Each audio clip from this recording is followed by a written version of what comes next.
नमस्ते विद्यार्थ्यांनो, तर आज आपण बालभारती 3 मधील गणित या विषयाचा अभ्यास करणार आहोत आणि गणितामधलं प्रकरण 11व गुणोत्तर आणि प्रमाण हे आपण बघणार आहोत मुलांनो। तर बघूया आज प्रकरण 11व गुणोत्तर आणि प्रमाण। तर याचा अभ्यास आपण मुलांनो आज आपल्याला करायचा आहे। तर बघा, अभ्यासामध्ये आपण प्रस्तावनेमध्ये बघूया मुलांनो की प्रस्तुत पाठामध्ये आपल्याला काय शिकायचं आहे ते बघूया। तर या पाठात आपण गुणोत्तर व गुणोत्तरा संबंधित महत्त्वाच्या बाबीचा तसेच एकसमान पद्धतीचा अभ्यास करणार आहोत। काय शिकणार आहोत मुलांनो? इथे आपण कशाचा अभ्यास करणार आहोत? तर या पाठामध्ये आपण गुणोत्तर व गुणोत्तरा संबंधित काही महत्त्वाच्या बाबी शिकणार आहोत आणि एकसमान पद्धतीचा आपण अभ्यास ह्या प्रस्तुत पाठामध्ये करणार आहोत। तर चला मुलांनो स्पष्टीकरण बघूया। स्पष्टीकरणामध्ये बघा मुलांनो, आपण मागील इत्तेमध्ये शिकलेलो आहोत। मागील इत्तेमध्ये आपण दोन संख्यांची तुलना करायला आपण शिकलेलो आहोत आणि या पाठात आपण वेगळ्या प्रकारे तुलना कशी करतात हे शिकणार आहोत। नक्कीच आपण इत्ता 5वी मध्ये शिकलेलो आहोत मुलांनो की दोन संख्यांची कशी तुलना करतात, परंतु या पाठामध्ये आपल्याला आपण वेगळ्या प्रकारे तुलना करणं, कंपॅरिझन करणं हे शिकणार आहोत। तर बघूया मुलांनो, जाणून घेऊया। बघा इथे मुलांनो, जसे माझ्याकडे 10 पेन्सिली आहेत तसे उमाकडे 20 पेन्सिली आहेत। बघा, जसं माझ्याकडे 10, हिच्याकडे 10 आहे आणि उमाकडे 20 पेन्सिल आहेत। येथे पेन्सिलची तुलना आपण वजाबाकीने करू शकतो की कोणाजवळ जास्त आहे। समजा माझ्याजवळ 10 आणि याच्याजवळ 20 आहे, म्हणजे आपण 20 वजा 10 केले तर 10, म्हणजे आपल्याला इथे तुलना जी करायची ती आपण वजाबाकीने केलेली आहे मुलांनो। म्हणजे आपण तुलना वजाबाकीने सुद्धा इथे करू शकतो आणि केलेली आहे। जसं बघा 20 वजा 10 केलं तर उत्तर 10 आलं मुलांनो। म्हणजेच उमाकडे 10 पेन्सिली माझ्यापेक्षा जास्त आहेत असं आपण म्हणू शकतो। तसेच पेन्सिलीची तुलना पटीनेही करू शकतो। आपण पेन्सिलची जी तुलना आहे ती पटीने सुद्धा करू शकतो। म्हणजे जसं बघा वजाबाकीने केली तशीच 10 गुणिला 2 केलं तर किती आलं मुलांनो? 10 दुने 20। म्हणजे आपल्याला इथे तुलना करताना याच्या आधी आपण वजाबाकी बघितली होती आणि इथे आपण बघा जी पेन्सिल आहे त्याचं तुलना बघण्यासाठी आपण गुणाकार करू शकतो, म्हणून इथे गुणाकार दिसत आहे। तर तिथे बघा, म्हणजेच उमाकडे माझ्यापेक्षा दुप्पट पेन्सिली आहेत। काय आहेत? उमाकडे डबल पेन्सिली आहेत। दुप्पट म्हणजे 10च्या डबल 20 अशा पेन्सिल आहेत। तर याचं आपण प्रमाण कसं बनेल? हीच तुलनात्मक माहिती माझ्याकडे व उमाकडे असलेल्या पेन्सिलचे प्रमाण 1:2 असे। 1:2 का बरं? कारण माझ्याकडे 10 आहे आणि माझ्या डबल उमाकडे आहे। तर याचं जी तुलना करताना आपण मुलांनो 1:2 असे म्हणतो। याला काय म्हणतो मुलांनो? 1:2 असे म्हणतात। म्हणून इथे बघा 1:2 म्हणतात आणि लिहिता 1:2 असं लिहितो आणि वाचताना आपण काय म्हणतो? 1:2 असे वाचतात, कारण याच्या डबल गणिती भाषेत दोन संख्यांचे प्रमाण गुणोत्तराच्या भाषेत बघा, आपण गणिती भाषेमध्ये बघा दोन संख्यांचे जे प्रमाण आहे ते गुणोत्तराच्या भाषेत म्हणजे 1:2 या रूपामध्ये लिहितात आणि त्याला वाचताना आपण काय म्हणतो? 1:2 म्हणतो। बघा इथे, म्हणून याला आपण असंही लिहितो, 1/2 पण लिहितो आपण याला। 1/2 किंवा 1:2 सुद्धा असं लिहितात मुलांनो। बघा, दोघांचाही अर्थ सारखाच आहे। याला वाचताना आपण कसं वाचूया? 1:2 म्हणजे माझ्याकडे 10 पेन्सिली होते आणि 2 म्हणजे डबल उमाकडे आहेत। तर याला 1:2 किंवा 1/2 असं सुद्धा आपण वाचू शकतो आणि लिहू शकतो मुलांनो। मी निलिमापेक्षा 6 वर्षांनी मोठा आहो आणि माझे वय रमेशच्या दुप्पट आहे असं ह्या मुलीचं म्हणणं आहे। तर मग बघा मुलांनो, निलिमाचे वय रमेशच्या वयाच्या किती आहे? दुप्पट आहे। म्हणजेच निलिमा व रमेश यांच्या वयाचे प्रमाण 2:1 होईल। म्हणजे समजा हिचं 12 वय आहे तर याचं किती होईल? 6 राहील। आणि समजा हिचं 20 आहे तर याचं 10 राहील। कारण इथे सांगितलेलं आहे की वय कसं आहे? दुप्पट आहे। म्हणून जसे निलिमा 12 वर्षाची आहे तर रमेश 6 वर्षाचा आहे, कारण दुप्पट म्हटलेलं आहे वजन. तर निलिमा व रमेश यांच्या वयाची जी तुलना आपण करायची आहे तर आपण कसं करू शकतो? वयांची तुलना करायची आहे तर आपण पटीने करू शकतो किंवा वजाबाकीने सुद्धा आपण करू शकतो.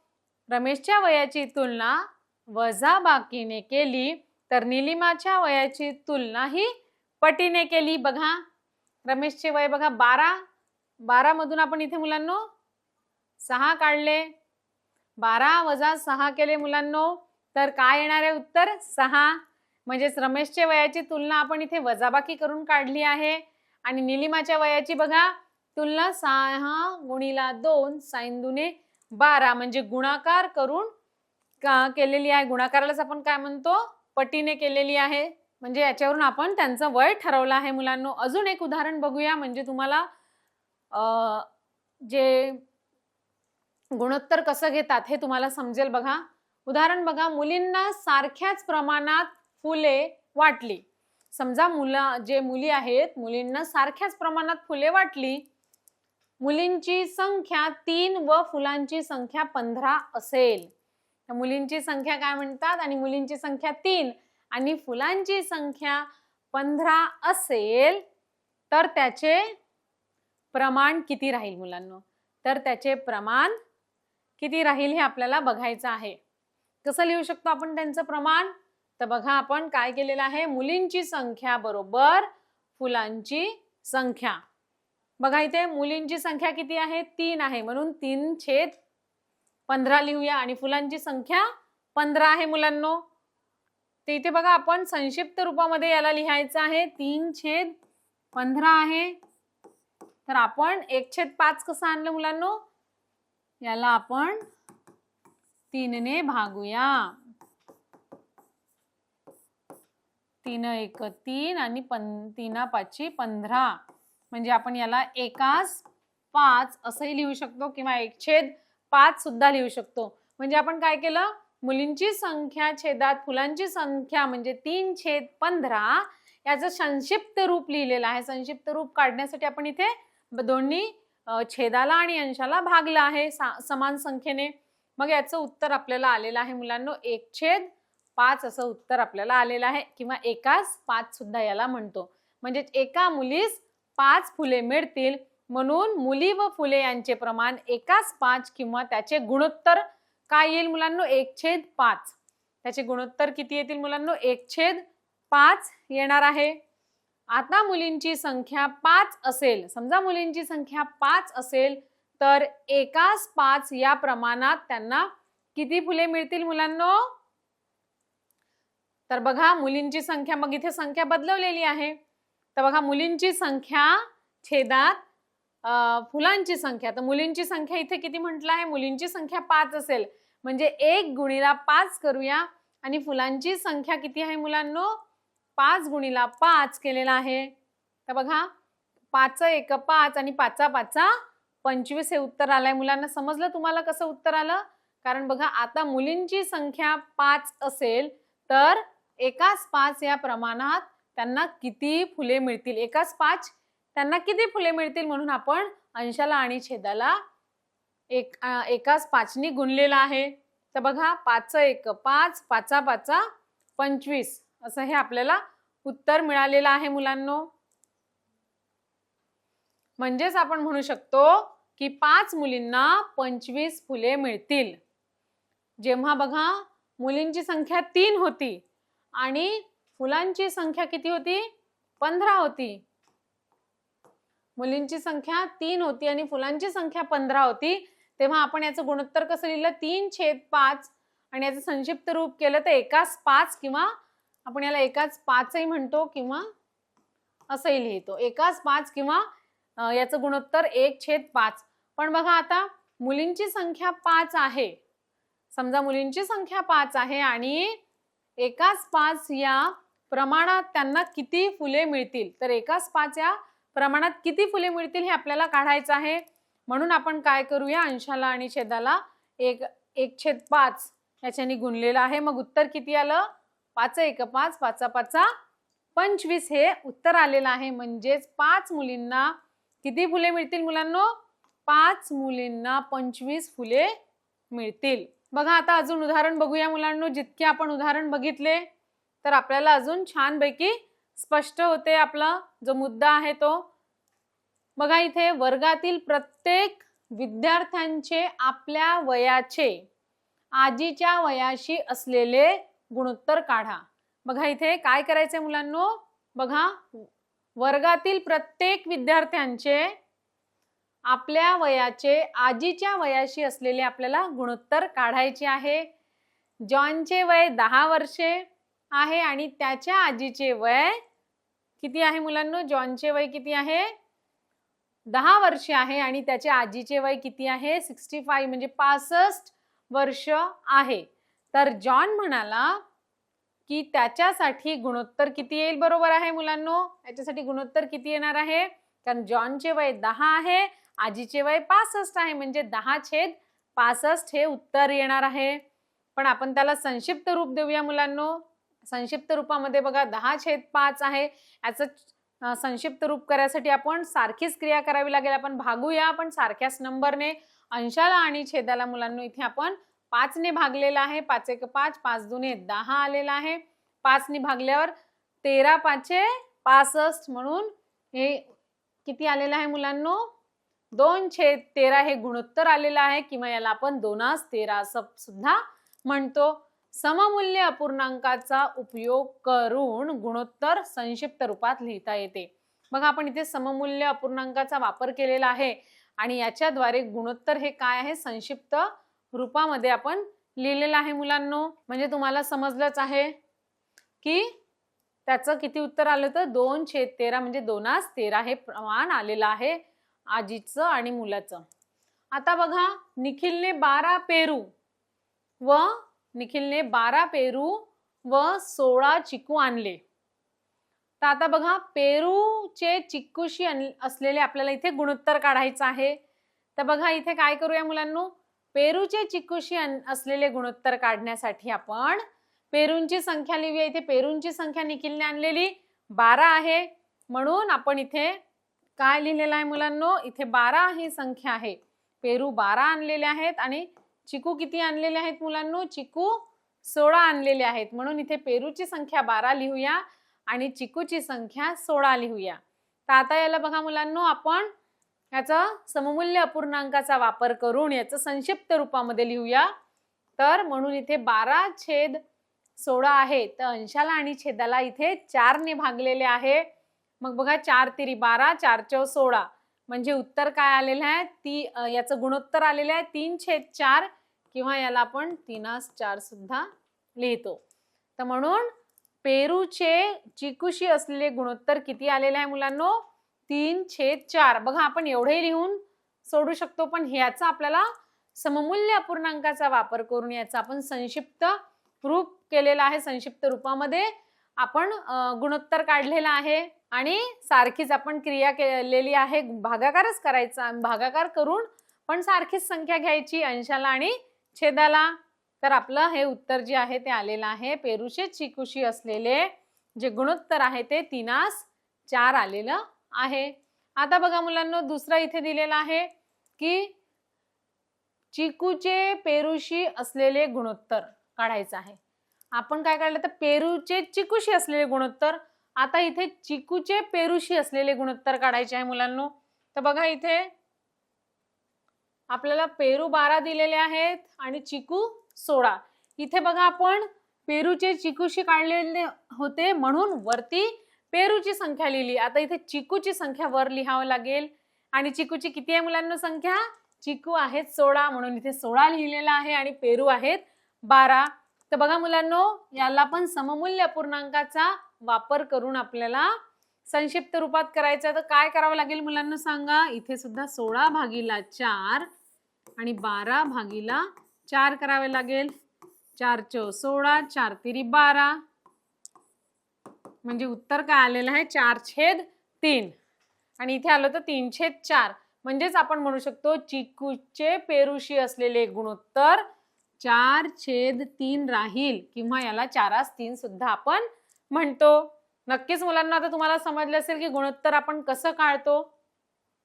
बघा इथे 4 ने भागलेला आहे, भागल्यावर बघा 4 × 16 आणि बघा 4 तेरी 12, चिकूचे पेरुशी असलेले गुणोत्तर किती आलेलं आहे मुलांनो? 4/3 आलेलं आहे. आता अजून एक उदाहरण बघूया मुलांनो. तर बघा इथे उदाहरण काय आहे? गुळाची आपण प्रश्न वाचूया आधी. गुळाची लहान ढेप 1 किलोग्राम, गुळाची लहान ढेप 1 किलोग्राम वजनाची आहे, तर गुळाच्या खड्याचे वजन किती आहे मुलांनो? 200 ग्राम आहे. तर गुळाच्या खड्याच्या वजनाचे गुळाच्या ढेपेच्या वजनाशी जे गुणोत्तर आहे ते आपल्याला काढायचं आहे. तर मुलांनो बघा इथे गुळाचं जे ढेपेचं वजन आहे ते दिलेलं आहे. एक लहान ढेप आहे, ती 1 किलोची आहे आणि इथे आपल्याला खड्याचे वजन दिलेले आहे 200 ग्राम. तर आपल्याला गुळाच्या खड्याच्या वजनाशी गुळाच्या ढेपेचं गुणोत्तर काढायचं आहे. म्हणजे किती येईल? आपल्याला असं लिहावं लागेल, गुळाच्या खड्याच्या वजनाचे गुळाच्या ढेपेशी. म्हणून गुळाच्या खड्याचे आपण कसं लिहूया मुलांना? बघा इथे असं लिहू, गुळाच्या खड्याचे वजनाचे गुळाच्या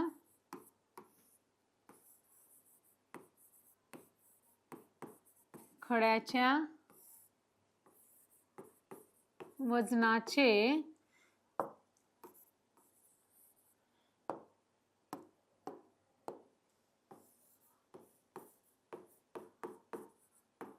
आणि छेदामध्ये कशासोबत गुणोत्तर काढायचे? आपल्याला ढेपे सोबत काढायचे आहेत. म्हणून इथे लिहूया,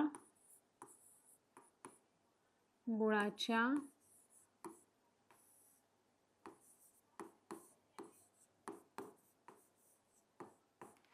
ढेपेचे वजन. तर हे किती आहे मुलांनो? गुळाच्या खड्याचे वजन किती आहे? खड्याचे वजन आहे 200 ग्राम आहे. आणि इथे काय आहे? ढेप आहे 1 किलोग्रामची आहे. तर मुलांनो आपल्याला बघा किलोग्राम जे आहे,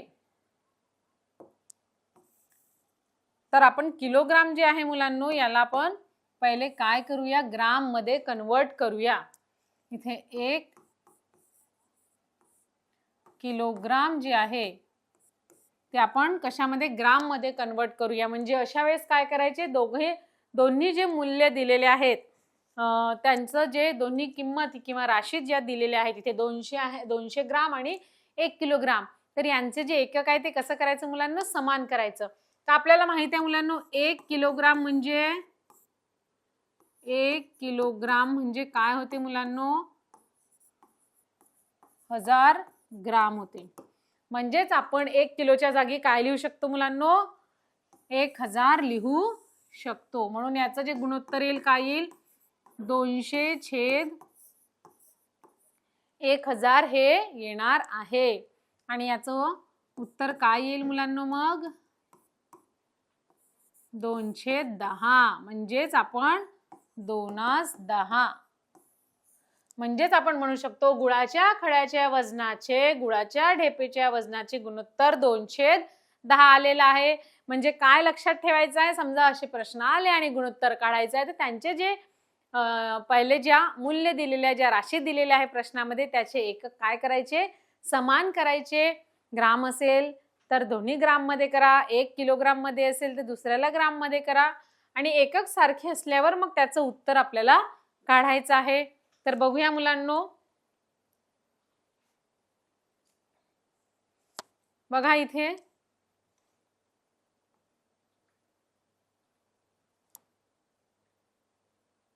बघा गुळाच्या खड्याचे वजन छेद गुळाच्या ढेपेचे वजन म्हणजे 201 लिहिलेलं आहे. 200/1 लिहिलेलं आहे. म्हणजे इथे 200 ग्राम झालं आणि 1 केजी झालं असे लिहिले. हे बरोबर आहे का? तर गुळाच्या खड्याचे वजन ढेपेच्या वजनाच्या काय करावं लागेल मुलांनो? ढेपेच्या वजनाच्या 200 पट आहे का? यात काय चूक झाली आहे? तर आपण प्रथम दोन्ही ज्या राशी आहेत त्यांचे समान एकक करूया. यासाठी ग्राम वापरणे सोयीचे राहील मुलांनो. म्हणून इथे बघा 200 ग्राम आहे तर 1 किलोग्राम म्हणजे 1000 ग्राम होते. म्हणून ढेपेचे वजन 1000 ग्राम व गुळाच्या खड्याचे वजन 200 ग्राम आहे. मग याचं बघा गुळाच्या खड्याचे वजन छेदात गुळाच्या ढेपेचे वजन याचं काय लिहिलं आपण 200 छेद 1000. मग इथे बघा इथे काय केलेलं आहे, इथे 200 गुणिला 100 अंशाला आणि छेदाला सारख्याच संख्येने गुणलेला आहे. मग काय येईल मुलांनो 2/10 हे आलेलं आहे. याचं संक्षिप्त रूप पण आपण करू शकतो. म्हणजे बघा याचं कसं येईल बे 1 बे बे 5 10 म्हणजेच 1/5 हे आलेलं आहे. म्हणजे आपण बघा 2/10 ला आपण कसं लिहितो ते ही जी संख्या आहे ती 2च्या पटीमध्ये येते. बे 1 बे आणि बे 5 10 सारखे अंक कापूया. मग इथे काय वाचेल 1/5. म्हणजेच याचं जे आहे गुळाच्या खड्याच्या वजनाचे गुळाच्या ढेपेच्या वजनाशी गुणोत्तर काय आलेलं आहे मुलांनो 1/5 किंवा 1/5 असे आहे. बघा गुळाच्या खड्याचे वजनाचे गुळाच्या ढेपेच्या वजनाशी गुणोत्तर किती आले आहे मुलांनो 1/5 आलेला आहे. म्हणजे समजलं असेल मुलांनो. इथे पहा आपण एकक सारखे केले आणि मग आपल्याला हे प्रश्न सोडवायला सोपी गेलं मुलांनो. तर बघा याच्यावरून आपण काय शिकलेलो आहोत, हे सगळे प्रॉब्लेम्स बघितले आपण, उदाहरण बघितले आणि याच्यावरून आपल्याला काय समजलं आहे एकाच प्रकारच्या राशीच्या मापनांचे गुणोत्तर काढताना त्या मापनांची एकके कशी असली पाहिजे समान असली पाहिजे.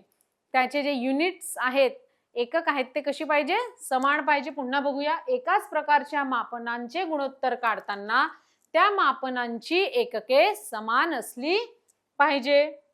जसं तिथे एका याच्यामध्ये किलोग्राम होतं आणि एका याच्यात ग्राम होतं. मग आपण काय केलं किलोग्रामला ग्राम मध्ये कन्वर्ट केलं आणि अशा प्रकारे मग आपण त्याचं गुणोत्तर काढलं होतं मुलांनो. तर बघा गुणोत्तराचा उपयोग करून समीकरण मांडता येते व त्यामुळे उदाहरण सोडवणे मग सोपी जाते. आता बघा उदाहरण अजून बघूया. 3 एकर शेतीची मशागत करण्याकरता ट्रॅक्टरला किती 12 लिटर डिझेल लागले. तर 19 एकर शेतीची मशागत करताना किती डिझेल लागेल. बघा आपल्याला काय काढायचं आहे की किती डिझेल लागणार आहे हे आपल्याला इथे काढायचं आहे मुलांनो. तर आपण काय करतो जे डिझेल आपल्याला काढायचे आहे त्याला आपण x मानूया. आपण हे असं शिकलेलो आहोत मुलांनो. बघा शेतीची मशागत करण्यासाठी किती लिटर डिझेल लागलेलं आहे तर किती लिटर जी वस्तू आपल्याला काढायची आहे त्याला आपण x अक्षर मानूया. म्हणून 19 एकर शेतीची मशागत करण्यासाठी लागणारे डिझेल x मानूया. तुम्ही कोणतेही अक्षर मुलांनो घेऊ शकता. मग इथे x हे अक्षर घेतलेलं आहे आणि हे 19 लिटर आणि 3 एकर शेतीची मशागत करण्याकरता ट्रॅक्टरला 12 लिटर लागले. तर बघा 12 लिटर डिझेल व 3 एकर शेती याचे गुणोत्तर काय होईल 12:3 झालेला आहे. आणि म्हणून यांचे जे समीकरण आहे समीकरण कसं बनलं आपण समीकरण प्रकरणामध्ये शिकलेलो आहोत मुलांनो. काय शिकलेलो आहोत याच्या आधीचेच प्रकरण झालेलं होतं ते की आपल्याला जी संख्या किंवा जी वस्तू काढायची आहे तर त्याच्यामध्ये आपण काय करतो मुलांना त्याला कोणतेही अक्षर घेतो. तर इथे तसंच आपल्याला काय काढायचं होतं की 19 एकर शेतीची मशागत करण्यासाठी किती डिझेल लागले. म्हणून आपण 19 एकर शेतीची मशागत करताना x हे अक्षर वापरलेलं आहे त्याला x मानलेलं आहे. तुम्ही त्याच्या जागी y पण घेऊ शकतो मुलांनो z पण घेऊ शकता. तर इथे x घेतला आणि मग दोन्हीचे आपण गुणोत्तर लिहिलेलं आहे आणि त्या दोन गुणोत्तरावरून बघा समीकरण म्हणून यांचे समीकरण काय झाले x/19 बरोबर 19/3 झालेला आहे.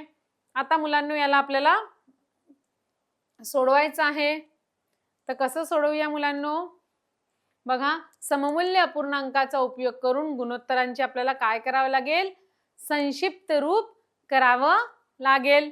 म्हणजेच आपण काय करूया दोन्ही बाजूंना 19 ने गुणूया आपण शिकलेलो आहोत. म्हणून आपण दोन्ही बाजूंना 19 ने गुणूया, म्हणजे x/19 गुणिला 19 बरोबर 12/3 गुणिला 19. का बरं 19 ने गुणला हे माहित आहे मुलांनो, कारण सममूल्य अपूर्णांकाचा उपयोग करून आपल्याला हे गुणोत्तर संक्षिप्त रूपामध्ये काढायचं आहे. आणि आपण समीकरण मध्ये बघितलेलं आहे की जी क्रिया उजव्या बाजूला करू तीच डाव्या बाजूला तीच क्रिया हवी, तेव्हाच आपलं उत्तर हे समतोल येणार आहे. तर बघा 19 इथे कट होईल, 3च्या फाड्यामध्ये बघा 3 1 3 3 12, म्हणजे इथे x बरोबर किती येईल मुलांनो, 4 गुणिला 19 हे उत्तर आलेलं आहे. मग 19 गुणिला 4 केल्यावर काय येते मुलांनो, 9 व्हेरी गुड, 9 36 3 4 1 4 5 6 7, म्हणजे किती उत्तर आलं आहे 76. x ची किंमत किती आली, 76 ही किंमत आलेली आहे. तर बघूया मुलांनो यांची पद्धत बघूया की आपलं बरोबर आहे का. दोन्ही बाजूंना 19 ने गुणूया. आपण सुद्धा तसंच गुणलं, गुणल्यावर बघा x हे कट होईल आणि इथे बघा काय उत्तर आलेलं आहे, 76 आलं. 19 × 76 आपलं सुद्धा तेच उत्तर आलेलं होतं मुलांनो. आणि मग x ची किंमत म्हणून 19 एकर, म्हणून उत्तर येईल 19 एकर शेतीची मशागत करण्यासाठी 76 लिटर डिझेल लागेल. तर बघा प्रत्येक जे आपण गणिताचा जो अभ्यास करतो प्रत्येक याचा सराव करणं आवश्यक आहे मुलांनो. कारण बघा प्रत्येक जे प्रकरण आहे ते एकमेकांशी काय असते, रिलेटेड असते, निगडीत असते. आता आपण याच्या आधीच्या प्रकरणाचा बरोबर अभ्यास केला असेल तर हे सुद्धा येईल आपल्याला. आपण समीकरण ह्या प्रकरणामध्ये शिकलं होतं की समीकरण कसं लिहितात, कसं समीकरण सोडवतात, समतोल समीकरण कसं बनवतात, आणि त्याच प्रकरणावर आधारित हे प्रकरण आहे मुलांनो. म्हणजे त्याच्यातल्या ज्या स्टेप्स आपण शिकलो होतो त्याचा वापर आपल्याला इथे करण्यात आला मुलांनो. आणि तेच स्टेप्सचा वापर करून आपण बघा उत्तर काढलेलं आहे. कारण आपण बघा दोन्ही सममूल्य पूर्णांकाचा आपण इथे उपयोग केला आहे. दोन्ही बाजूला 19 ने गुणला आहे आणि गुणल्यावर हे कट होईल आणि इथे आपलं उत्तर जे आहे ते आलेलं आहे x बरोबर 76, म्हणजेच 19 एकर शेतीची मशागत करण्यासाठी 76 लिटर डिझेल लागेल.